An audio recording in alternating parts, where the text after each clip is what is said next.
Muchas gracias por la presentación. La verdad que es un placer para mí y muchas gracias por la invitación. Es un honor y ser también parte de la Clínica de Occidente con todo el trabajo humanizado que ustedes hacen y con realmente todo el cambio que han tenido, que ha sido un orgullo ver cómo se han ido reinventando y todo lo que han hecho y han estado proporcionando a los pacientes. Entonces, este tema ha sido un tema muy interesante porque yo permanentemente recibo consultas sobre esto de gente amiga, de pacientes, de clínicas y todo, qué hacer frente a las pruebas diagnósticas y cuál es la mejor prueba que deberíamos de pedir realmente a los pacientes que tenemos sospecha de que cursan con el SARS-CoV-2. Bueno, aquí están todos básicamente lo que la doctora ya dijo. La declaración de conflicto, yo hago investigación, yo recibo honorarios a veces por charlas con Pfizer, MSD, West Química, y básicamente, si ustedes miran, esto es lo que en general es el resumen de lo que vamos a hablar. El paciente puede tener un contacto y dependiendo de muchas cosas que todavía no conocemos, porque ustedes se dan cuenta que en una misma pareja que convive, esposo y mujer, hemos tenido mucha experiencia de que él es positivo o ella es positiva y el esposo no es positivo a pesar de la convivencia, de estar juntos, dormir juntos, compartir, etcétera, que es algo muy interesante, probablemente tiene que ver con el sistema inmunológico de cada persona y probablemente tiene que ver con unos receptores que utiliza este virus para poder meterse dentro de las células de la vía respiratoria y a partir de allí tiene una replicación que hoy en día entendemos que no solamente se queda en el sistema respiratorio, sino que llega al sistema cardiovascular, intestinal, neurológico, y es una cosa impresionante, o sea, que vimos que era una enfermedad respiratoria y hoy en día se considera que es una enfermedad realmente diseminada.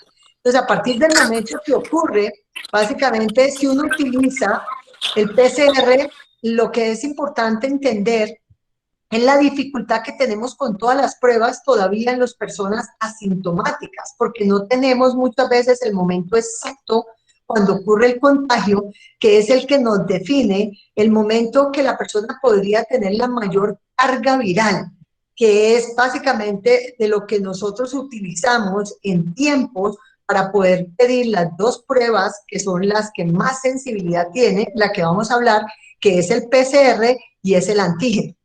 Y, por supuesto, con el contacto que tiene el organismo con este virus, se esperaría que haya una respuesta inmunológica que está dada principalmente por las inmunoglobulinas, que vamos a ver, y que primero sale la inmunoglobulina M, como es de esperarse en todas las infecciones, en general y especialmente por experiencia en las infecciones virales, y posteriormente que sale la inmunoglobulina M, uno espera que en un periodo de tiempo aparezca la inmunoglobulina G, que es la memoria inmunológica del organismo, pero que veremos que este virus reta ese sistema inmunológico y que realmente no se está comportando como uno esperaría que ha ocurrido con otros virus. Entonces uno empieza a aislar, miren la rayita azul, básicamente del sistema respiratorio, el virus se podría aislar y vemos cómo el PCR persiste básicamente y entre más tiempo pasa, pues esa carga viral que hay allí de la replicación viral va disminuyendo y la probabilidad de encontrar el virus a través de PCR o la presencia del virus per se, que es el antígeno, va disminuyendo. Y aparecería posteriormente la respuesta inmunológica, que son anticuerpos, pero van a ver cómo está altamente cuestionado como método diagnóstico. Y por supuesto se ha detectado el virus en la materia fecal, pero todavía no tenemos un método para hacerlo y hay un cuestionamiento si ese virus en materia fecal es realmente activo, es replicativo o simplemente es lo que llamamos el cadáver del virus.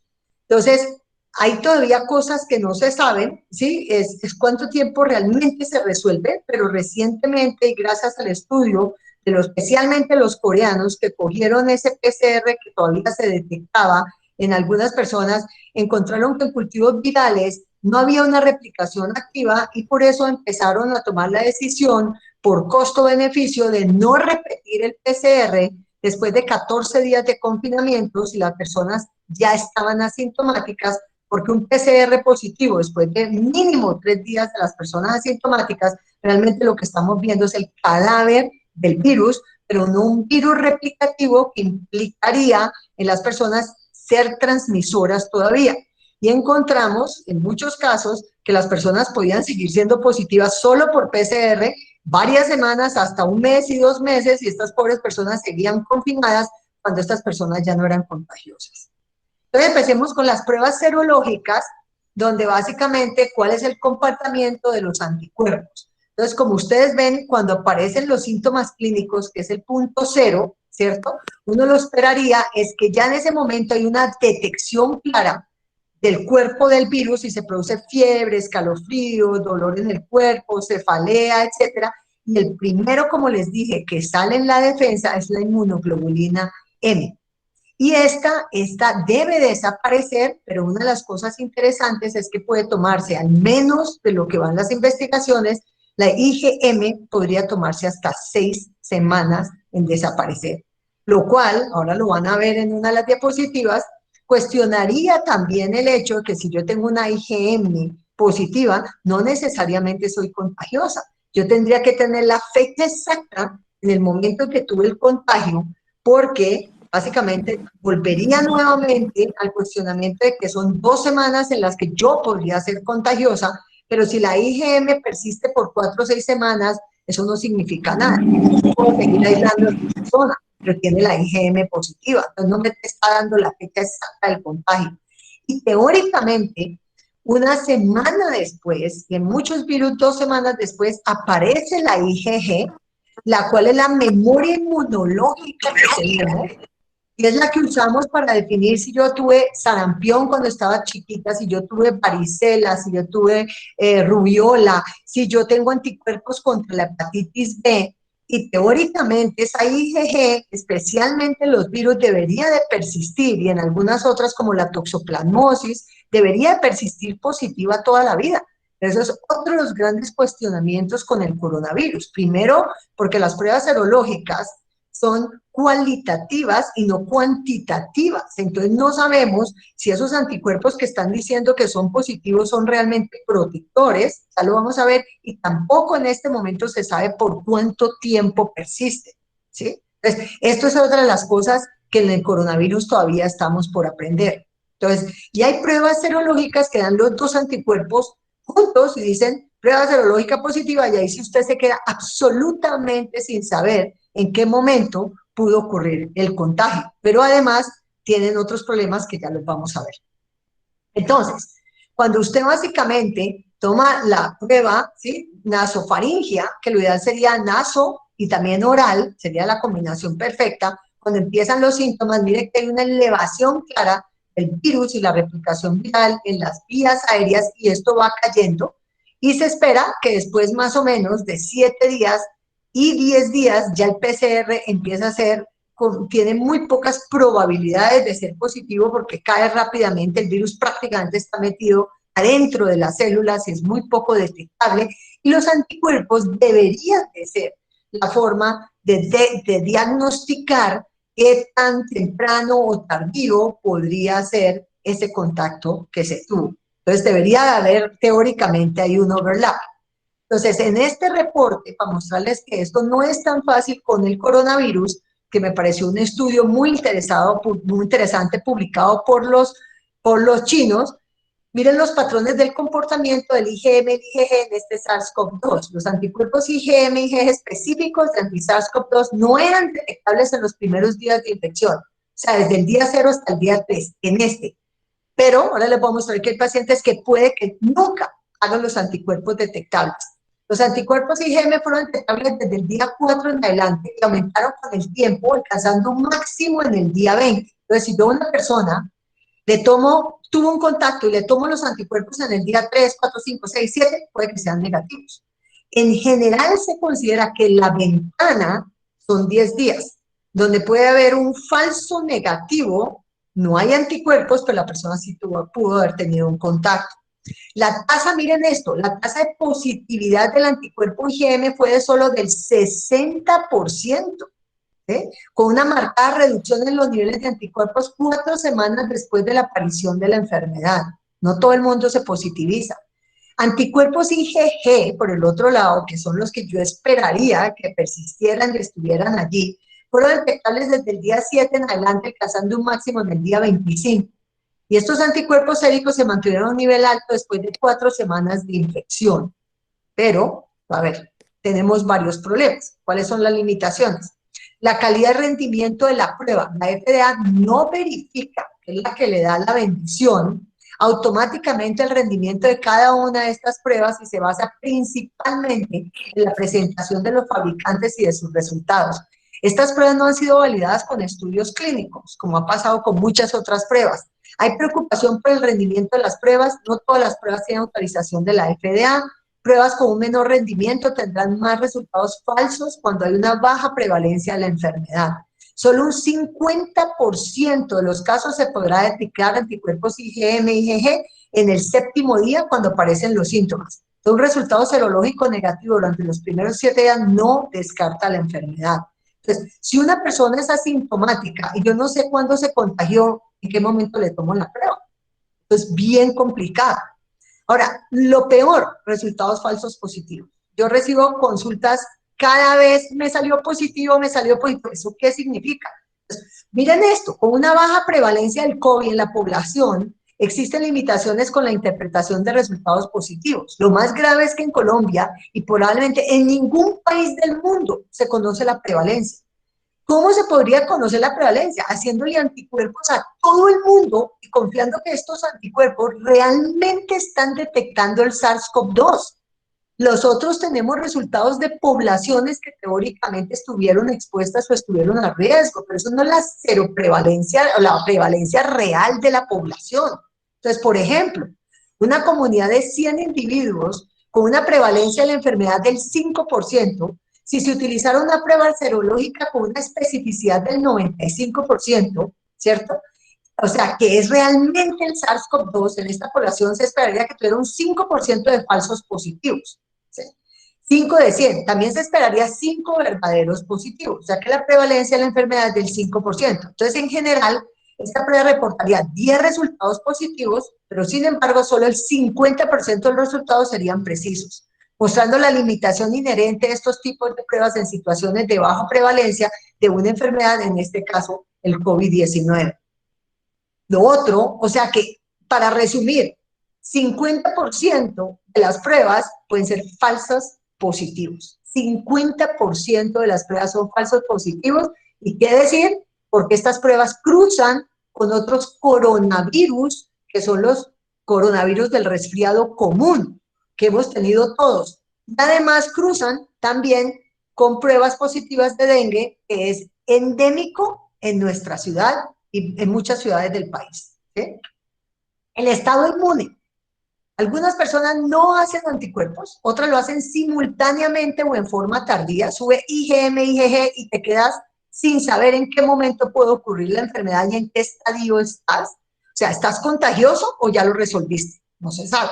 Los anticuerpos pueden no que relacionar entonces con la actividad viral. Por ejemplo, una prueba serológica positiva en individuos sanos puede indicar contacto previo, pero no permite inferir el momento del contacto, como lo dije. O sea, un IgM positivo que diría que tuvo un contacto reciente, al durar varias semanas, como les dije que puede estar hasta 6 semanas positivo, podría significar que la persona aún es contagiosa o que ya lo resolvió. 6 semanas, hace rato lo resolvió. Un IgG positivo al elevarse tempranamente podría significar que la persona es aún contagiosa o que ya lo resolvió. Si se eleva a la semana después de un contagio, no podría estar contagiosa todavía. Hasta la segunda semana es contagiosa, pero el IgG sigue siendo positivo 4 semanas después, yo ya no soy contagiosa, para nada. Entonces, tampoco puede usarse como certificado de inmunidad, que eso fue lo que la gente juró, que yo soy positiva con IgG, ya no me puedo volver a infectar, para decidir si puedo volver al trabajo y no seguir implementando el distanciamiento físico y las mascarillas, ¿sí? El tapabocas. La mala noticia es que eso no es verdad. Los niveles de anticuerpos IgG no se han correlacionado aún con inmunidad permanente. El individuo podría reinfectarse. ¿Sí? Ahora, criterios técnicos para el uso de las pruebas diagnósticas y pruebas rápidas serológicas para la enfermedad COVID. Entonces, yo no entiendo si el Ministerio de Salud tiene unos criterios tan claros frente a las pruebas serológicas ¿por qué seguimos pidiendo la serología? Yo no entiendo el desespero de la gente de pedir serología con una prueba que tiene tan bajo rendimiento. Y el ministerio lo dice, las pruebas rápidas no se deben usar como prueba diagnóstica, punto. No se recomienda su uso para descartar un caso de infección aguda. Podría ser una indicación de realizar anticuerpos IgG a una persona con síntomas leves probables con COVID que tenga por lo menos 11 días, o sea, se le pasó el tiempo de hacer PCR, pero con una historia clínica muy clara de contacto. De pronto yo se lo haría, pero de pronto, ¿sabe qué haría yo? Acabarlo de confinar. Lo dejo confinado 14 días y se acabó, es mucho más seguro si tiene síntomas. Entonces, no se debe realizar la prueba rápida a personas que no han manifestado síntomas respiratorios en los últimos 14 días por ningún motivo a población asintomática. Si la persona presenta menos de 11 días de síntomas, se va a aplicar la prueba molecular RT-PCR siempre. Ahora, les quiero dar esta mala noticia para que se sigan cuidando. Reinfección con COVID-19. Estos son los 4 casos que teóricamente están publicados en redes. Todavía no han salido las publicaciones oficiales y científicas. El primer caso fue un señor en Hong Kong, un hombre que previamente se recuperó de COVID-19 en marzo 26, dio positivo, y en agosto 15, en un sitio de detección del aeropuerto de Hong Kong, mientras regresaba a su casa de España, básicamente lo volvieron a detectar como positivo. Investigadores de la Universidad de Hong Kong reportaron 2 variantes genéticas diferentes de SARS-CoV-2 en la secuenciación del genoma viral. Uno necesita secuenciar el virus, comparar los 2 virus, se dieron cuenta que era SARS-CoV-2, pero que eran diferentes. Esto está para publicar en una revista que se llama el Clinical Infectious Disease. El segundo y tercer caso fue uno en los Países Bajos y otro en Bélgica. Se reportaron en agosto 25, pero no hay datos publicados oficialmente. Sin embargo, hay 2 virólogos que fueron citados de estos 2 países y ahí está. Pues uno de los Países Bajos, Holanda, y otros de Bélgica. Pero el cuarto caso es el más preocupante de todos. Con este yo quedé como así, plop. ¿Por qué? Es un paciente de Reno, Nevada, en los Estados Unidos. Él tuvo síntomas como dolor de garganta, tos, dolor de cabeza, náuseas y diarrea y dio positivo para SARS-CoV-2 en abril. Luego mejoró con el tiempo y más tarde dio negativo 2 veces por PCR. 48 días después presenta cefalea, tos y requiere hospitalización por neumonía. La secuenciación de ambos virus demuestra que son diferentes, confirmando la reinfección. ¿Qué es lo preocupante? No solo que se reinfectan, sino que sus síntomas son más severos, lo que cuestiona el rol del sistema inmunológico. Entonces, aquí hay 2 cuestionamientos muy graves. Primero, que si yo, habiéndome infectado de todo el virus la primera vez, vuelvo y me reinfecto, ¿qué va a pasar con la vacuna? Donde la vacuna está usando una pequeña fracción del virus, a menos de que estas personas tengan indiscutible un problema inmunológico. Y ya en Colombia hay 2 médicos que han reportado pacientes que 45 días después regresan con sintomatología y vuelven a ser PCR positivos, pero no tenemos secuenciación genómica, o al menos el instituto tendría que hacerlo. Pero lo más grave de esto que hay que resolver es que si yo me vacunara, pero luego me infecto porque la vacuna puede no ser 100% efectiva, como muy pocas vacunas lo son, la de influenza, etcétera, y yo me infectara, quiere decir que probablemente mi sistema inmunológico podría reaccionar de una forma tan severa que podría yo tener una enfermedad mucho más severa de la que podría tener por primera vez. Imaginen las connotaciones que esto tendría. Es como el dengue. La primera vez puede que a mí me dé un dengue tranquilo, pero si yo me vuelvo a infectar de dengue, las probabilidades es que me dé un dengue mucho más severo y probablemente un dengue hemorrágico. Entonces, estas son preguntas que hay que resolver y tratar de entender antes de poder saber qué es lo que está pasando con el sistema inmunológico y el COVID y la vacunación. Ahora, pasemos a la prueba RT-PCR. Entonces, ¿qué es lo que hace? Básicamente, en términos generales, es que cuando se toma una pequeñísima parte, digamos, de este virus, esta prueba amplifica millones de veces esta parte del virus que se identifica como una parte absolutamente específica del virus. no tiene confusión, no tiene, digamos, cruzada, o sea, no se cruza con otros virus, es absolutamente específica para el SARS-CoV-2, no se cruza con otros coronavirus, lo que quiero decir. Entonces, básicamente, ¿qué dice PAHO, la Organización Panamericana de la Salud? La detección de molecular de PCR es la confirmación diagnóstica, básicamente si uno tiene la enfermedad de COVID-19 y se basa en la detección molecular del genoma viral, ¿cierto? Se ha podido establecer que el virus puede detectarse en diferentes fluidos en diferentes momentos, desde al menos 48 horas antes de la aparición de los síntomas, entonces son casos preasintomáticos, no han aparecido los síntomas, hasta 12 a 14 días después en muestras del tracto respiratorio superior, hisopados nasofaringios y orofaringios. El momento ideal es si yo tengo un contacto, lo ideal es hacerlo entre 5 a 7 días después de ese contacto, puede ser hasta 10, pero después de 10 ya baja la sensibilidad de la prueba. Y hasta 20 días o más en muestras del tracto respiratorio inferior, incluyendo esputo, aspirado traqueal, lavado bronquial, pero realmente esas pruebas necesitan broncoscopio. Entonces, fíjense cómo se ve la detección viral por PCR en nasofaringia, va cayendo rápidamente hasta el día 14, es poco detectable. Yo diría que realmente es bueno en los primeros días, como dije, entre el quinto, séptimo día, son los días ideales, en el día décimo ya empieza a bajar, pero en otras partes como el tracto respiratorio inferior todavía se podría encontrar. ¿Qué pasa con los contactos asintomáticos? Básicamente, en un individuo asintomático, dado que no hay una fecha que pueda utilizarse como referencia, puede producirse un resultado PCR negativo, porque la cantidad de virus no es suficiente para ser detectado. La persona puede haber tenido el contacto 3 semanas después, ya no lo voy a detectar por PCR. El individuo está en el periodo posterior a la infección, ¿cierto? El individuo nunca realmente ha estado infectado. Entonces, esas pueden ser las circunstancias. Por lo tanto, un resultado negativo no descarta una posible infección.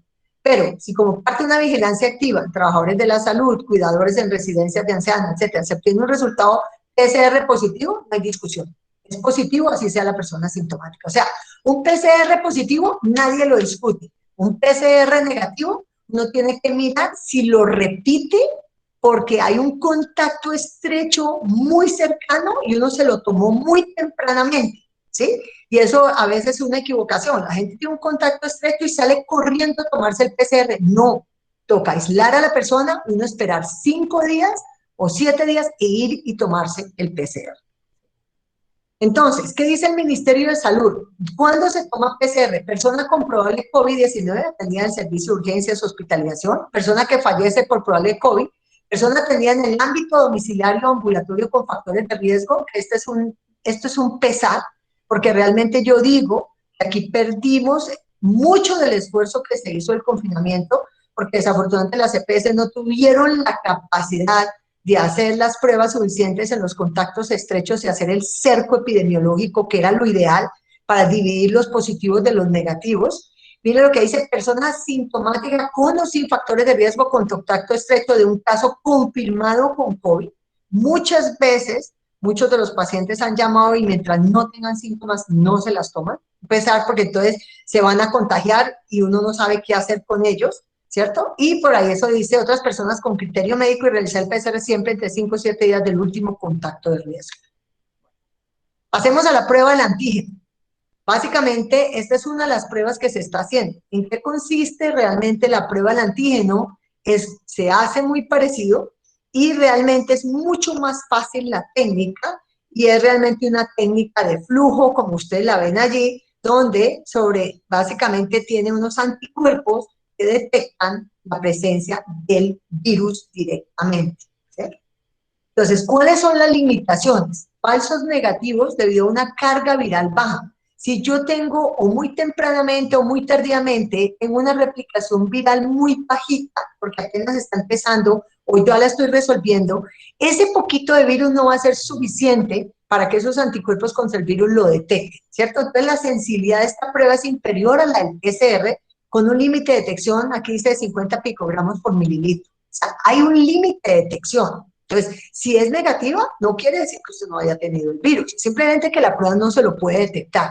La cantidad de antígeno en una muestra puede disminuir a medida que aumenta la duración de la enfermedad, como se lo dije, El tiempo de recolección después del día 7 de la enfermedad puede ser más propensos a ser negativos en comparación con un ensayo de PCR.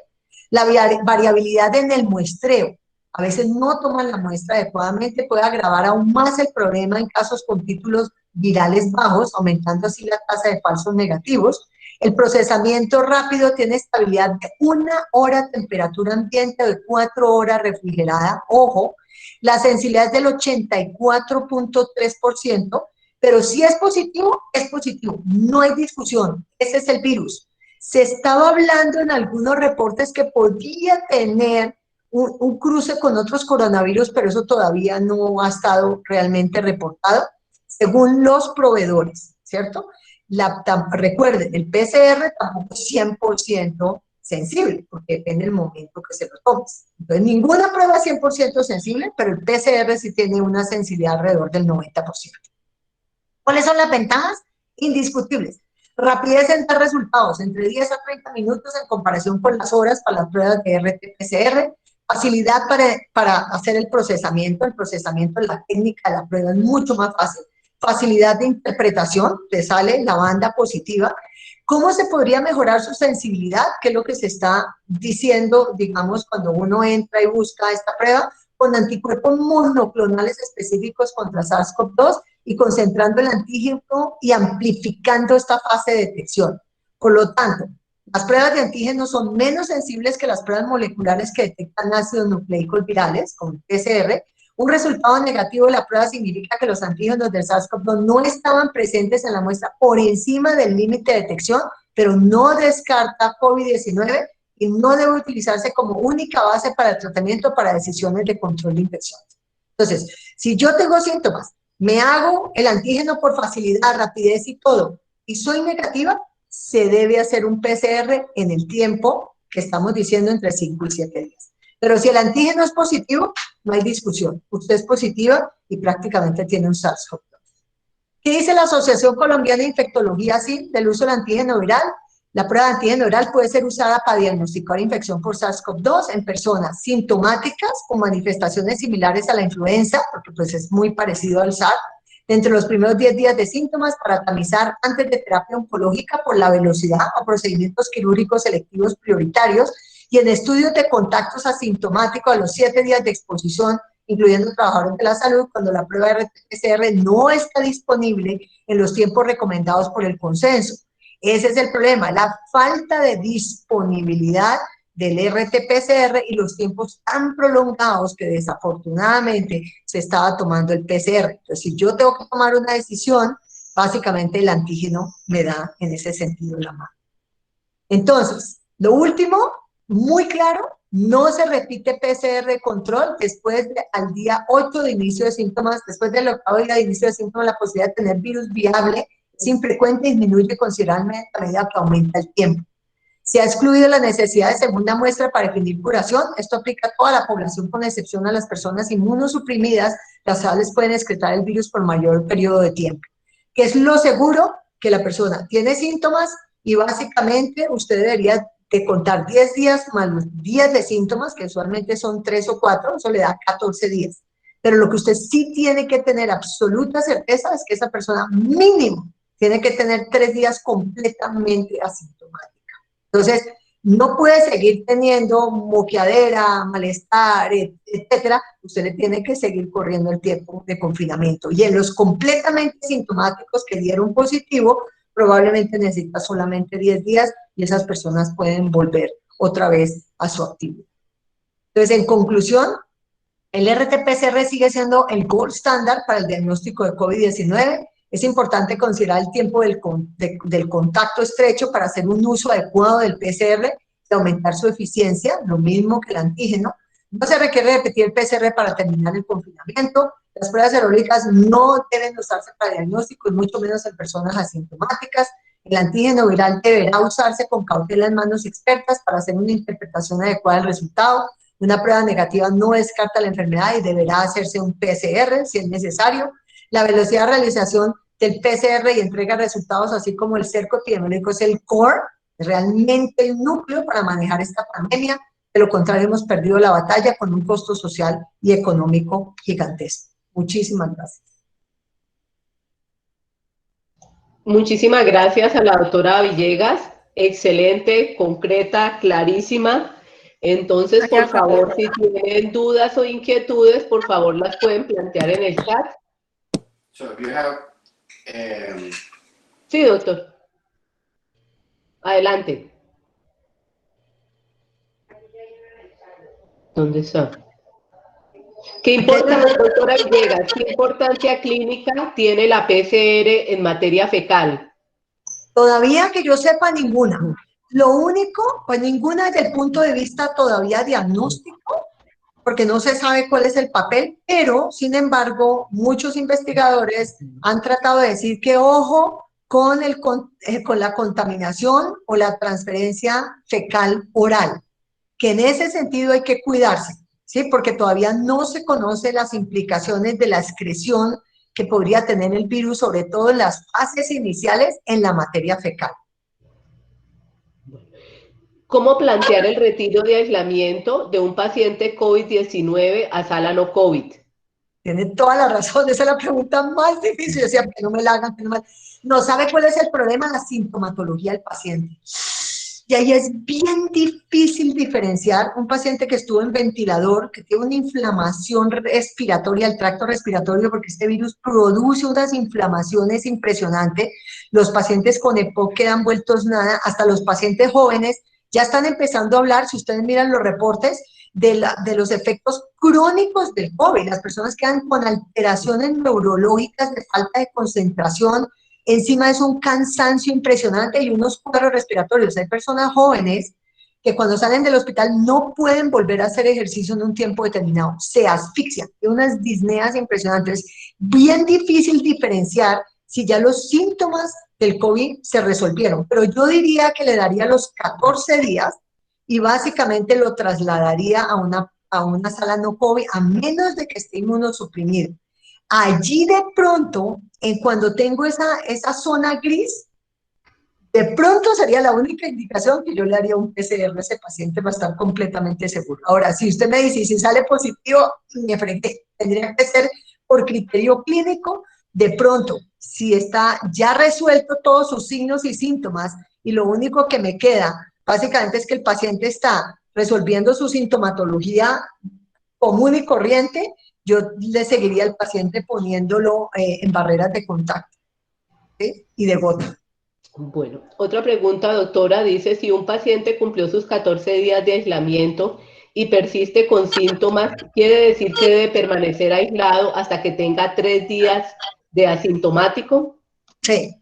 Si sigue sintomático, que es muy raro, pero ocasionalmente tratan de distinguir si esos síntomas son residuales por el virus en personas que tienen EPOC, fumadoras y tenían enfermedad o comorbilidades previas o realmente son activas, porque en esas personas van a quedar con cronicidad, es lo que les estoy tratando de decir, entonces va a ser bien difícil diferenciar. Entonces tiene que resolverse la rinorrea, la cefalea, la dinamia no, la dinamia puede persistir, pero los síntomas claves como cefalea, dolor en el cuerpo, rinorrea, fiebre, tienen que resolverse.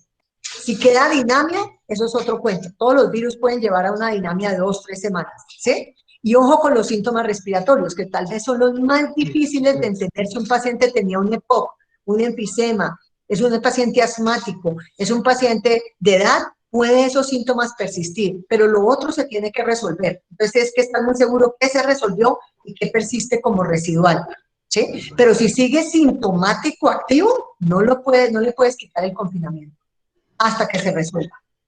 Bueno, dice, ¿cómo interpretar la prueba serológica positiva para IgM e IgG cualitativa en individuo médico de cuidados intensivos asintomático realizada como prueba de tamizaje en salud laboral? No lo puedes interpretar, de verdad, sinceramente no lo puedes interpretar. Esas personas pueden ser 50% falsos positivos, o sea, si a esa persona quieres hacerle algo, te va a tocar hacerle un PCR. Si tienes sospecha que esa persona realmente tuvo un contacto, hazle un PCR. Y aún con el PCR estás perdido, estás en una zona gris, pero si te sale positivo, la persona persiste con el virus. Si te sale negativo, esa persona prácticamente lo que puedes decir es que no va a transmitir el virus porque la cantidad de virus que tiene ahí es prácticamente ninguno. Entonces, mi llamada es no se hagan pruebas serológicas, por favor, están abriendo una caja de Pandora que nadie les va a quitar de la cabeza los resultados. No se lo hagan, es como en medicina, yo no hago un examen porque sí, yo hago un examen para poder tomar una decisión. Cuando yo hago un examen porque sí, me complico la vida, porque yo no sé qué voy a hacer con ese resultado. No se lo hagan. Ok. Dice, ¿la detección de antígeno es útil para tamización de grupos especiales de riesgo asintomáticos? ¿La detección de qué, perdón? De antígeno es útil para tamización de grupos especiales de riesgo asintomáticos. Yo pienso que el antígeno yo lo haría solamente en poblaciones que yo voy a llevar a cirugía cuando el ASA de esos pacientes es mayor de 3, son pacientes oncológicos, son pacientes que van para cirugías complejas. En esos pacientes, si por alguna razón no puedes, son cirugías, rápidamente tienes que llevar al paciente a cirugía. Ese paciente, digamos, esos pacientes deberían de cumplir, que tuvieron un confinamiento juicioso, que están completamente asintomáticos, que no tienen una historia epidemiológica y que básicamente su examen físico está bien, pero aún así son cirugías con ASAs mayores de 3, cirugías complejas, pacientes inmunosuprimidos, podrías hacerle el antígeno. Porque si esos pacientes los llevas con antígeno positivo, PCR positivo, los estudios muestran que se te pueden complicar. Entonces, allí tendrían una indicación. Si no te da el tiempo el PCR, porque a veces se demora más de 72 horas y tú ya tienes planificada la cirugía, hazle un antígeno. Es bastante bueno. El gobierno debería redireccionar su gasto orientándolo hacia adquirir mayor cantidad de pruebas PCR. Lejos, lejos, ahí perdieron el examen. Ahí fue cuando nosotros pasamos de ser, estamos pegados a Argentina y nos pegamos un brinco impresionante, porque desafortunadamente las EPS no hicieron las pruebas como deberían de hacer, y al no tener pruebas no hicieron confinamiento epidemiológico, y ahí fue el acabose, porque no pudimos realmente direccionar. O sea, sé que hay un problema de platas, yo entiendo todo eso, pero realmente tuvimos un problema muy grave porque nosotros llamábamos y decían, le damos cita para dentro de 7 días y el resultado en 15 días. ¿Qué sentido tiene eso? Las personas andaban por ahí probablemente positivas, las personas no podían definir las cosas. Yo acabo de mandar una carta al Ministerio de Salud y pues hay unas personas que entienden y que de verdad la Asociación Colombiana de Infectología respalda eso, que ya lo discutimos, y la equivocación más grande que pueden hacer en este momento es el confinamiento familiar. Yo no puedo entender una cosa más absurda que si en una familia una persona sale positiva, van a confinar a toda la familia. Imagínense las implicaciones sociales, psicológicas y económicas. Cuando todos sabemos que en una familia uno puede ser positivo y los demás pueden ser negativos, lo que usted tiene que hacer es inmediatamente hacer pruebas de PCR y separar y confinar. Imagínate una familia de 5 o 7 donde el señor trabaja y lo van a confinar. ¿Quién va a traer la comida? ¿Usted cree que esa persona va a llamar al trabajo y les va a decir, señores, qué pena, mi esposa salió positiva y por 14 días yo no voy a ir a trabajar?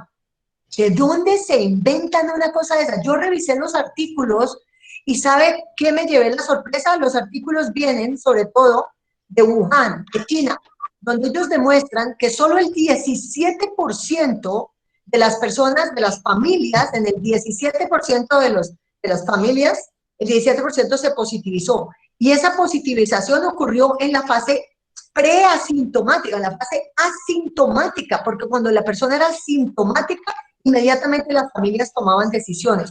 ¿Cómo vas a castigar al 100% de la familia por un 17% que se contagia? Y menos en familias grandes en Colombia. O sea, imagínense lo que va a pasar. Si yo tuviera un familiar que tiene síntomas, yo no hago nada, yo no llamo, yo no digo, yo lo confino y me quedo calladita. Porque eso sería castigar a toda la familia. Bueno, En vez de hacer una prueba que es mucho más barata que castigar a 7 o 9 de una familia. Además, nos estás condenando a que todos sean positivos. bueno, dice PCR positiva con síntomas a los 14 días, positiva con síntomas igual que el primer día. ¿Qué se debe hacer? Tienes que seguir confinando porque estás sintomática. Si los síntomas son igualitos, Si es una excepción, vas a tener que seguir confinando a esa persona porque está sintomática. Eso quiere decir, por alguna razón, esta persona no ha sido capaz de resolver su cuadro viral. ¿Cuál es el tiempo máximo para repetir la PCR en pacientes con prueba de antígeno negativa si se tiene alta sospecha de COVID? Entonces, lo más importante es tratar de establecer cuándo fue su factor de riesgo. Por ejemplo, yo tuve un familiar que salió positivo. Lo ideal, claro, yo pude estar conviviendo con ese familiar, pero lo importante es yo separo a ese familiar y sin ser perfecto lo que voy a decir, yo espero 5 días, máximo 7, esperar 5 días y yo me tomo el PCR. Yo no me lo tomo inmediatamente a pesar de esa convivencia. Yo tengo que quitar el riesgo antes de tomarme el PCR para tratar de optimizar el PCR. Si es negativo, y definitivamente yo creo que el contacto fue muy fuerte, probablemente me lo tenga que repetir 48 horas después. Si no, la probabilidad es realmente bajita que yo vaya a ser positiva. Entonces, establezcan el contacto, cuándo fue el riesgo y esperen 5 o 7 días para tomarse la prueba.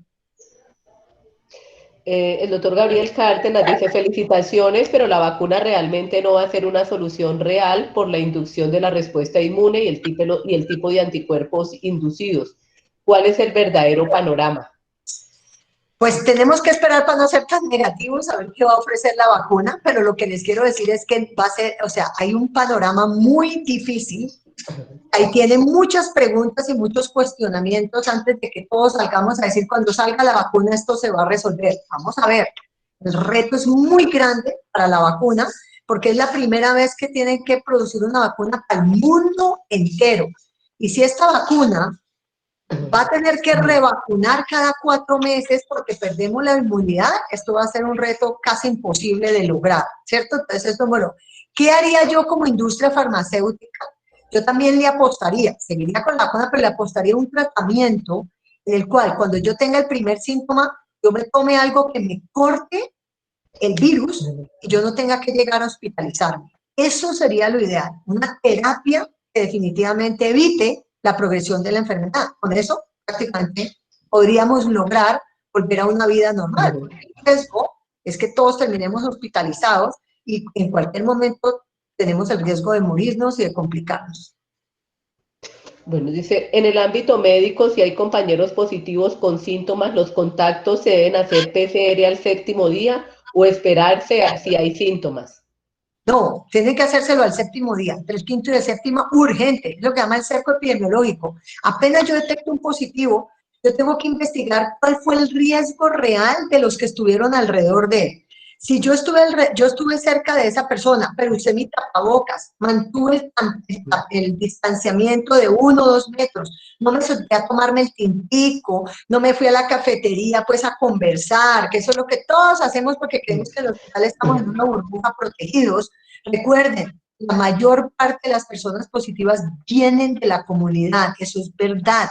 Simplemente que en el hospital se han dado los contagios porque la gente cree que en el hospital está protegida y se les olvida que no se pueden sentar en los cafetines a tomar café como antes, que no pueden hacer la conversadita, que no pueden ir después por allí. Entonces, ¿qué es lo que hago? Inmediatamente yo evalúo el riesgo. Pero si esas personas no estuvieron protegidas con el tapabocas, esas personas no hicieron buena higiene, estuvieron cerca, esas personas tienen que básicamente distanciarse, confinarse y al 5º día hacerles el PCR. A todas las que tuvieron por definición un contacto estrecho. Dice, para el inicio de clases que se viene prontamente, los colegios, ¿cómo deberían prepararse en relación a toma de muestras para estudiantes y profesores ante casos positivos que se puedan dar y sus contactos en las instituciones? Esa es la segunda pregunta más difícil. Entonces, miren lo que se sabe. Los niños menores de 11 años solo son menos contagiosos, eso es un hecho, pero el problema es que nosotros estamos todavía con una tasa de contagio muy alta. O sea, yo creo que nosotros sí ha habido un descenso en muertes, eso es verdad, porque se han disminuido la ocupación en cuidado intensivo, pero yo lo que pienso es que eso probablemente se deba a que las personas de edad y las de comorbilidades se resguardaron. No sé qué va a pasar cuando abrieron las puertas y todo el mundo salió como loco a la comunidad, vamos a ver si esas personas de riesgo, que eran las que estaban aportando la mayor mortalidad, no se empiecen otra vez a enfermar y a morir, ¿sí? Miren lo que está pasando en Europa, el pico es salvaje y vamos a ver cómo impacta la mortalidad. Entonces, volviendo a eso si los niños vuelven al colegio y no se toman las medidas adecuadas, ya hay varios reportes de cierres de universidades nuevamente en Estados Unidos, cierres de colegios porque los niños contagian a los profesores y los niños contagian a sus papás. Y ahí es donde viene el problema. Entonces, los de menos de 11 años sí contagian menos, pero el problema de eso son sus papás y son los profesores que empezaron a ver brotes grandes. Los mayores de 11 años, el problema es que son mucho más contagiosos, ¿cierto? Y vas a tener que generar un distanciamiento. No pueden volver a la clase como si cualquier cosa pasara. Miren que si ustedes ven los reportes en las universidades en Estados Unidos, ya muchas se volvieron a cerrar. Si logran el distanciamiento, las clases entre presenciales y por internet, con distanciamiento y con todo, de pronto lo pueden lograr. Muchas universidades están pidiendo PCR antes de ingresar, pero si luego llegan al campus y se empiezan a juntar y después se van a rumbear a los bares y a todo eso, eso no lo van a lograr. Preguntan, doctora, que si existe una terapia que disminuya la producción de citoquinas o una vacuna con más de un antígeno. Que yo sepa, no. Ahorita se está hablando de las bradiquininas, o sea, de la tormenta de bradiquininas, que aparentemente tiene un mecanismo diferente, pero no lo leí en detalle.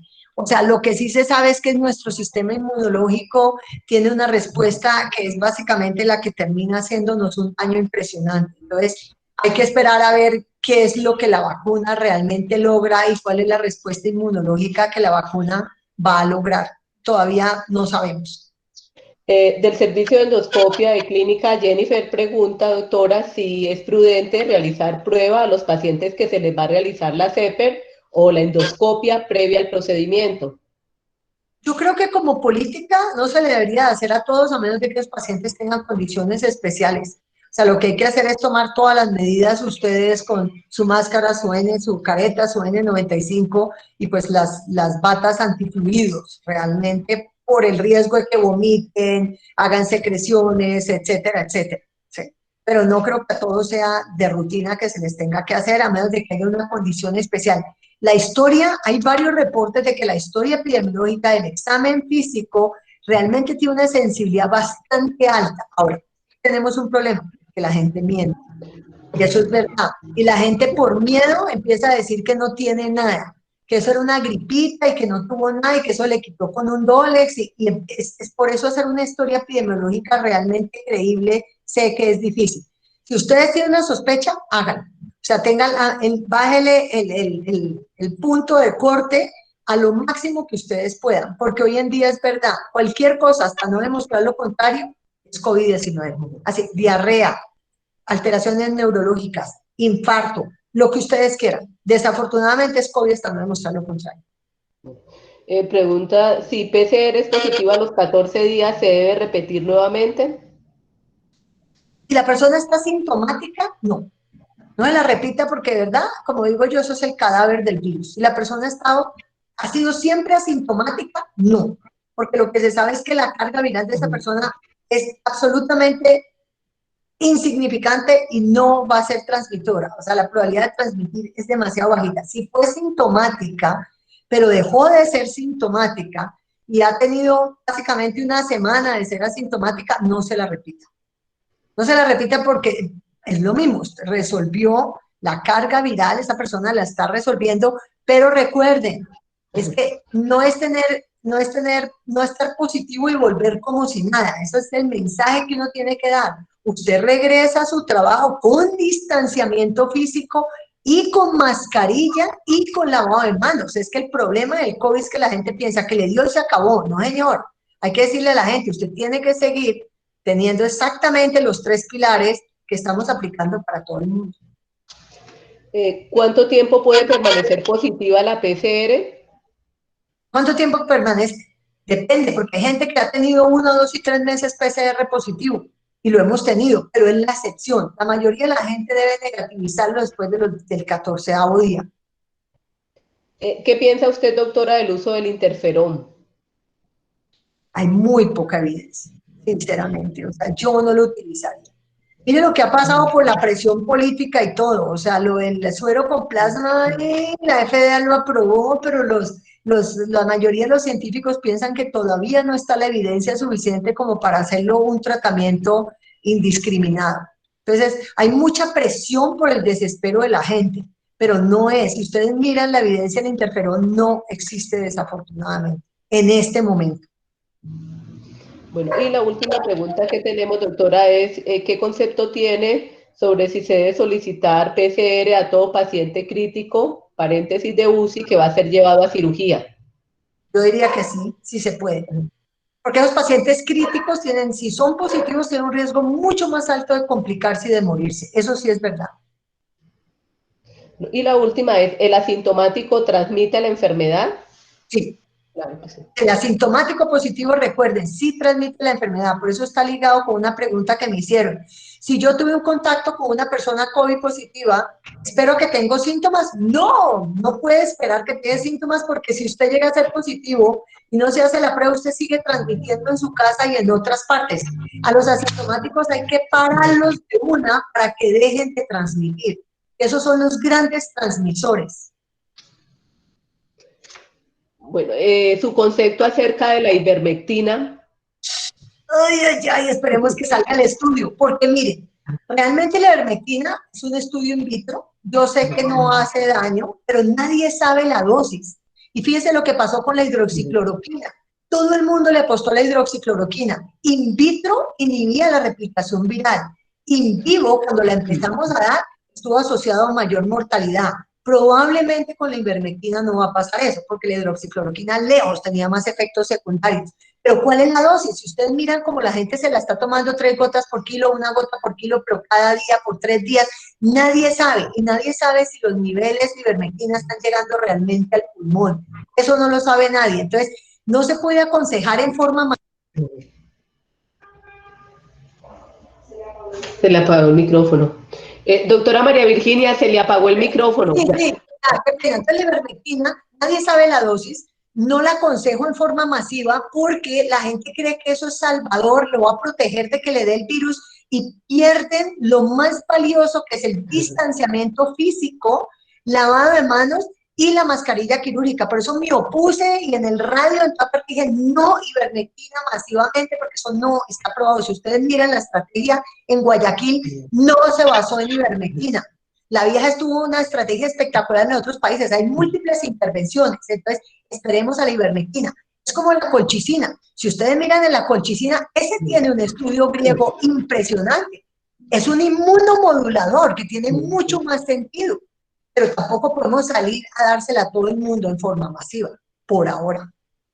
Bueno, y ahora sí la última, porque ya la doctora ha sido muy bondadosa con su tiempo. Dice, ¿el antígeno negativo el 7º día en el asintomático con contacto estrecho positivo puede salir de su aislamiento ese día o debe cumplir con los 14 días de aislamiento? Pues si yo no le puedo hacer un PCR de un contacto estrecho muy alto, yo preferiría básicamente llevarlo a 10 días, si es asintomático, a 10 días de confinamiento y ya. Eso es lo que se le da a los asintomáticos, 10 días mínimo de confinamiento. Y si puedo, le hago un PCR. Si él quiere y puede, hágase un PCR. El PCR tiene mayor sensibilidad que el antígeno.